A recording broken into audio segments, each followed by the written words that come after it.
le cœur s'arrête, il faut réagir vite et bien. On voit ça tout de suite avec mes invités.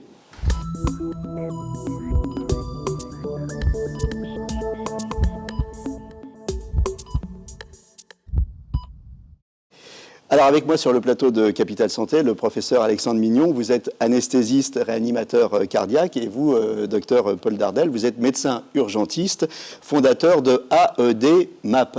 AED, c'est ça un AED, c'est automatique external défibrillateur. Je le montre, on y reviendra après au défibrillateur. Très important, il faut qu'on en ait de plus en plus. Alexandre Mignon, les arrêts cardiaques, 50 000 décès par an? Oui, 50 000 victimes d'un arrêt cardiaque en France. En France, oui. Beaucoup plus dans les autres. C'est énorme. C'est énorme, c'est un chiffre très important. Et c'est un chiffre qu'on pourrait améliorer. Le pronostic de l'arrêt cardiaque peut être radicalement amélioré par des choses simples. Alors notamment en reconnaissant les signes d'un arrêt cardiaque. Alors les signes qui ne trompent pas, qu'est-ce que c'est? Les signes qui ne trompent pas, nous sommes ici, puis d'un seul coup, brutalement, l'un de nous perd connaissance, tombe, le plus souvent sans retenue. Brutalement. Et très brutalement, et va ne plus répondre à des ordres simples. Quand on s'approche de lui, qu'on le stimule, et éventuellement un peu de manière soutenue, serrez-moi la main, qu'est-ce qui vous arrive? Et la personne ne répond plus. Le cœur s'est arrêté, il n'y a plus de sang qui va jusqu'à son cerveau, il n'y a plus de réactivité cérébrale, il n'y a plus de réponse à des ordres simples. Ça, c'est quelque chose qui se voit très facilement. Et il ne respire plus aussi. Et la deuxième étape, c'est que sa respiration s'est arrêtée. Alors la respiration s'est arrêtée. Comment on voit que la respiration s'est arrêtée? Parce que pour les gens qui ne sont pas des médecins, comment on voit? C'est évidemment beaucoup plus compliqué de voir quelqu'un s'arrêter de respirer, surtout quand on n'est pas médecin et pas formé. Donc en pratique, il y a un geste, c'est de s'approcher de la victime, de mettre son oreille au-dessus de sa bouche et de faire trois choses. La première chose, de voir si le thorax se soulève ou non. La deuxième, c'est d'entendre s'il y a ou non un souffle. Et la troisième, c'est de sentir s'il y a ou non un souffle au niveau de son oreille. Et donc, parfois, également, il y a ce qu'on appelle des respirations, et je ne veux pas complexifier le message, mais qu'on appelle des agonies, des gaspes, qui font très très peur, qui sont voilà. Qui sont très inquiétants. Vous le faites bien, le gasp. J'en ai malheureusement vu de nombreux. Et dans ce contexte d'une personne qui brutalement ne répond plus et ne respire plus, il n'y a pas d'autre diagnostic. Alors, vous m'avez dit en préparant l'émission, on ne se pose pas de questions, un enfant pourrait faire le diagnostic, chute brutale sans retenue, plus de respiration et une personne qui ne répond pas, c'est un arrêt cardiaque. C'est un arrêt cardiaque, on ne se pose aucune question. On se rappelle de certaines images qui ont choqué, qui ont heurté. Celle par exemple d'un joueur de foot célèbre de l'équipe du Cameroun qui, alors que c'était filmé aux heures de grande écoute, tombe sur le terrain violemment, tellement violemment que sa tête heurte vraiment brutalement le sol, les yeux révulsés, ne respire plus, ne parle plus. Il est mort. Il n'y a pas d'autre diagnostic. Qu'est-ce que c'est les autres possibilités? Une hypoglycémie, on manque de sucre. Un malaise vagal, on est un peu fatigué, on est un peu ému. On voit venir le malaise, donc on se retient. On fait un début on réagit. Absolument. On fait un début d'accident vasculaire cérébral. On ne parle pas bien, mais on a encore une relation et on a encore la capacité d'effectuer répondre à des ordres très simples. Dans l'arrêt cardiaque, il n'y a plus de réponse. Il n'y a plus de son, il n'y a plus d'image. Alors, arrêt cardiaque, ça ne veut pas dire pour autant que le cœur n'a plus d'activité électrique. C'est pour ça qu'il est encore temps d'agir un petit peu, c'est ça? Exactement. Donc en pratique, le cœur, c'est une pompe intelligente qui va battre 100 années de votre vie idéalement, à peu près 60 battements par minute, et il va éjecter environ 80 millilitres de sang dans notre circulation pour amener du sang au cœur d'abord, puis au cerveau, puis aux autres organes. Et à un moment donné, il y a un bug. Exactement comme votre ordinateur se fige, votre application, elle n'avance plus, vous essayez de la faire avancer, c'est fini. Qu'est-ce qui se passe? En fait, la pile électrique, ce qui active le cœur, bug. Et à ce moment-là, il n'y a plus l'activité mécanique, mais il y a encore cette activité électrique. Et c'est là où on dit que le cœur, il fibrile. Le cœur fibrille. On a des images, je crois. C'est intéressant qu'on puisse vous montrer les images. Le cœur, en fait, il ne bat plus de manière... C'est-à-dire, c'est plus... C'est plus ça. C'est comme ça, et donc c'est inopérant. Exactement. Ça ne pompe plus de sang et ça n'en envoie plus. Ça n'envoie plus de sang. Et donc en pratique, ça c'est très très mauvais. Pourquoi? Parce que le cœur n'envoie plus de sang au cœur lui-même.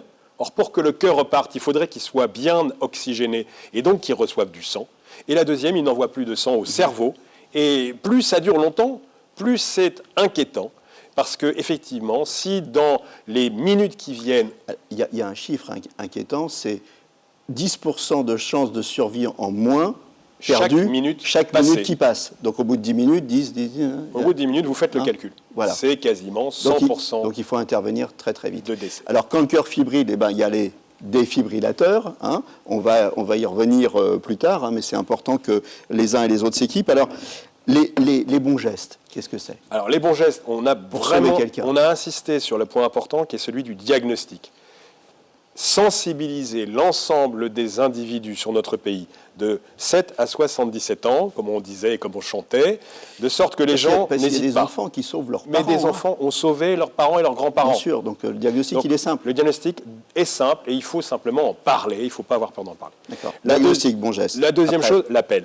Appel des secours. Parce que si on n'appelle pas, on ne fera rien tout seul. Alors certes, il y a de plus en plus de défibrillateurs. Si on a la chance, comme sur le plateau, d'en avoir un ici, peut-être que le choc pourra éventuellement vous faire revenir très très vite à la vie, mais il faudra quand même que vous soyez pris en charge. On appelle les secours, 15-18. Bon, par contre, les secours, ils vont mettre 12-13 minutes à arriver. En moyenne, en France. Donc on attaque 15 minutes avant qu'un secours avec une équipe médicale à son bord soit auprès de vous. Voilà. Et comme vous l'avez bien mentionné, puisque chaque minute qui passe, nous perdons 10% de chances de survivre, s'ils ne sont pas arrivés dans les 10 premières minutes, c'est foutu. C'est foutu.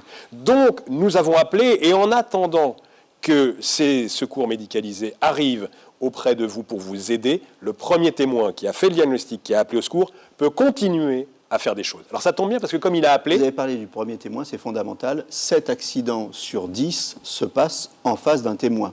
Absolument. Donc il y a plein de gens qui pourraient être sauvés. Il y a plein de gens qui pourraient appeler et qui pourraient appeler plus vite surtout. Parce qu'en général, ils finissent par appeler, mais ils ont mis du temps, ils ont hésité, ils ont eu peur. Les gens ont peur. Nous avons besoin de changer la philosophie générale dans cette situation et qu'ils soient plus proactifs. Donc on appelle les secours, 15-18, et on attaque tout de suite le massage cardiaque. Le massage cardiaque. Le massage cardiaque, c'est quoi? C'est d'appuyer les deux mains au milieu du thorax. Ce n'est pas la peine de prendre un double décimètre pour mesurer précisément. Donc le thorax est fait d'un os qui s'appelle le sternum, voilà, à la base. Qui s'étend de la base du thorax jusqu'au creux qui est ici. On se met au milieu avec ses mains et on appuie fort en plein milieu à une bonne fréquence qui est d'environ 100 fois 100 battements par minute. Ça rappelle une chanson. On va y revenir. On y reviendra. Ouais. Et on appuie fort et surtout on essaye de jamais s'arrêter. 100 fois par minute, on appuie fort. Donc on demande de l'aide parce qu'on s'épuise. Et on le sait, au bout de 2 minutes, les gens sont fatigués.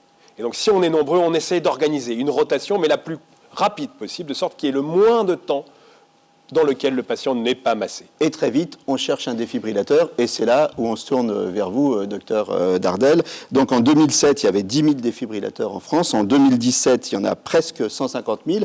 Et vous avez fait une application qui s'appelle Staying Alive, qui recense tout ça. Alors pourquoi Staying Alive? Alors l'application, en effet, Staying Alive existe depuis maintenant 2010, donc elle a 8 ans. Et on l'a appelé Staying Alive parce que Staying Alive, à la fois, veut bien dire rester en vie, donc le message est clair, mais aussi parce que le rythme de la chanson bien connue des Bee Gees est entre 100 et 120 par minute, et c'est le rythme du massage cardiaque. Et c'est le rythme du massage cardiaque, c'est pour ça que l'application s'appelle Staying Alive. Alors cette appli, elle est disponible sur, vous avez votre iPhone, on va voir des captures d'écran à l'image, mais elle est disponible, montrez-le à la caméra, voilà, sur iPhone, Android, voilà. Elle parle 18 langues, c'est ça, et elle vous géolocalise. En fait, c'est une application qui est extrêmement simple à utiliser, vous l'avez dit, c'est une application gratuite, gratuite iPhone, Android, c'est important de le mentionner. Qui, quand vous allez la lancer, va vous géolocaliser et vous afficher les 10 défibrillateurs les plus proches de vous, où que vous soyez, et vous donnez ensuite le chemin le plus court pour aller chercher le défibrillateur le plus proche. Elle géolocalise les défibrillateurs, mais aussi ce que vous appelez les bons samaritains. Alors, les bons samaritains, qu'est-ce que c'est un bon samaritain? Les bons samaritains, c'est quand on écoute ce que vient de dire le professeur Mignon et ce que vous avez rappelé, c'est-à-dire 4 minutes pour agir, les secours mettent plus de 10 minutes pour arriver, donc si on ne fait rien, les gens vont mourir. Et d'ailleurs, en France, 9 personnes sur 10 meurent de leur arrêt cardiaque. Donc le bon samaritain, c'est de se dire, de développer un service qui mobilise les citoyens pour, en attendant l'arrivée des secours officiels, démarrer le massage cardiaque qui change tout, ou éventuellement amener un défibrillateur. Donc le Bon Samaritain, c'est un service que nous avons développé en partenariat avec les pompiers de Paris et qui maintenant est utilisé dans plus de 15 départements français par les pompiers et les SAMU, qui permet d'envoyer des secouristes volontaires, donc des gens formés au premier secours, qui sont volontaires et qui vont être géolocalisés en cas d'urgence par les acteurs de l'urgence. Donc je suis Bon Samaritain, il faut avoir un brevet de secouriste pour ça? Il faut avoir pas forcément un brevet de secouriste, il faut avoir Une suivi initiation. une initiation, une formation au geste Une de premier initiation, secours. c'est une demi-journée, une journée. Oui, les initiations aujourd'hui faites par la protection civile ou la Croix-Rouge, c'est 2 heures. Oui. Les pompiers Donc, en font aussi. donc, tout le monde peut le faire. Tout le monde peut Ok. le faire. Je suis bon samaritain, je suis dans la zone, je reçois une alerte. Seuls les bons samaritains dans la zone reçoivent une alerte, à moins de 500 mètres, c'est ça? Absolument. En fait, l'opérateur, pompier ou SAMU va décider du rayon dans lequel il cherche des bons samaritains et vous serez alerté sur votre téléphone par une notification comme les dépêches qui vont vous dire que la France gagne la Coupe du Monde, par exemple, qui va vous tomber sur votre téléphone, Et là, que celui-ci soit allumé ou c'est un éteint. peu comme Uber, je prends la course, hein, donc là je prends l'urgence, je cours, j'attaque le massage cardiaque et d'autres bons samaritains peuvent venir avec un défibrillateur, en relais, hein, c'est ça le Absolument. principe. Le système alerte plusieurs bons samaritains, on ne se contente pas d'en appeler un. En fait, les 2 premiers bons samaritains les plus proches sont envoyés directement vers la victime pour démarrer le massage cardiaque qui est clé. Et le 3e bon samaritain est envoyé chercher le défibrillateur le plus proche pour l'amener sur les lieux et donner un choc le cas échéant. L'idée de tout ça, formation au diagnostic rapide, et puis les bons samaritains, l'idée de tout ça, c'est de mettre toutes les chances du côté de la victime pour gagner du temps. Hein. Absolument. C'est le point clé. Hein. Donc là, si vous voulez, reprenons un peu juste sur le concept de la défibrillation qui est fondamental. C'est que quand votre cœur fibrille, vous n'avez plus d'activité mécanique du cœur, vous avez encore de l'activité électrique. Ça ne va pas durer longtemps.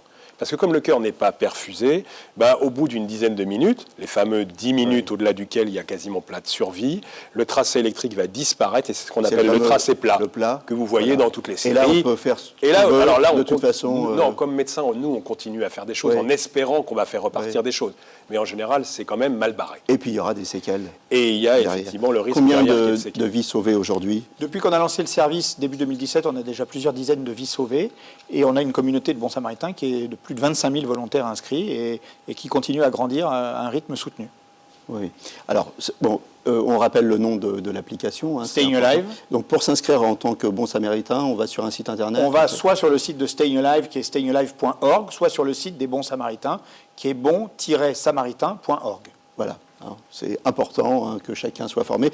Alors, avant de se quitter, hein, moi je résume quelques infos essentielles. Le nom de l'appli, on l'a dit, on ne dira jamais assez, Staying Alive, restez vivant. Important, le premier témoin joue un rôle capital. Hein, c'est lui qui diagnostique immédiat et puis qui va déclencher toute la chaîne des secours. Important, 1 minute de perdu, c'est 10% de chance de survie en moins. Hein, donc on ne perd pas même 30 secondes. On y va, on fonce. On fonce si quelqu'un tombe sans retenue, d'un coup comme ça. Si quelqu'un ne répond plus à aucune sollicitation, s'il ne respire plus, vous nous avez dit, on met son oreille à côté, on regarde si la poitrine bouge, si on entend un souffle. Alors, dans ces cas-là, on ne se pose pas de questions. C'est un arrêt cardiaque. 4 bons gestes à faire. On appelle les secours, 15 ou 18. On commence immédiatement le massage cardiaque. On demande de l'aide parce qu'on sait qu'on ne va pas tenir très longtemps.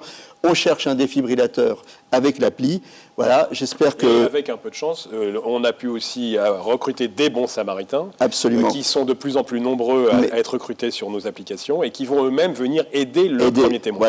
Voilà, j'espère que vous n'aurez jamais à suivre ces conseils. Merci à tous. Merci. Professeur Mignon. Merci. Docteur Dardel.